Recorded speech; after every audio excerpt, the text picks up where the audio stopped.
আমাদের দেশে একটা কথা বেশ জোরে সোরে প্রচলিত আছে, আর তা হলো আমরা অনেকেই বলি জন্ম, মৃত্যু এবং বিয়ে এই তিনটি আল্লাহ তাআলার হাতে।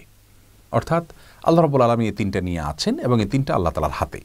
আপাত দৃষ্টিতে মনে হচ্ছে যে এটি তাকদীরের প্রতি বিশ্বাস এর কথা প্রকাশ করা ভালো কথা, কিন্তু মূলত এটি আল্লাহ রাব্বুল আলামিনের যে তাকদীর রয়েছে সেটাকে সীমাবদ্ধ করার শামিল। শুধুমাত্র জন্ম, মৃত্যু, বিয়ে কেন, সব কিছুই আল্লাহ রাব্বুল আলামিনের হাতে, সব কিছুই আল্লাহ রাব্বুল আলামিনের তাকদীরের অধীনে।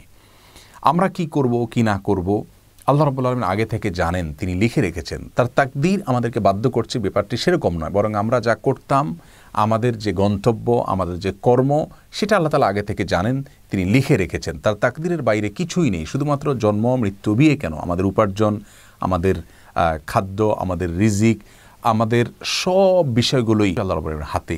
ওই অর্থে কোরআন কারীমে আল্লাহ রাব্বুল আলামিন বলেছেন ওয়াকুল্লু সগীরিন ওয়া কাবীরিন মুস্তাতার, প্রত্যেক ছোট বড় সব বিষয় লিপিবদ্ধ রয়েছে।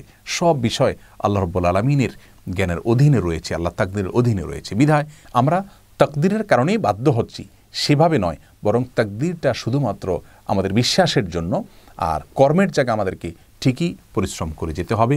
অতএব আমাদের ধারণাকে আমরা সংশোধন করে নিব, শুধুমাত্র জন্ম, মৃত্যু, বিয়ে নয়, সব কিছুই আল্লাহ রাব্বুল আলামিনের তাকদীরের অধীন এবং সব কিছুই আল্লাহ রাব্বুল আলামিন জানেন।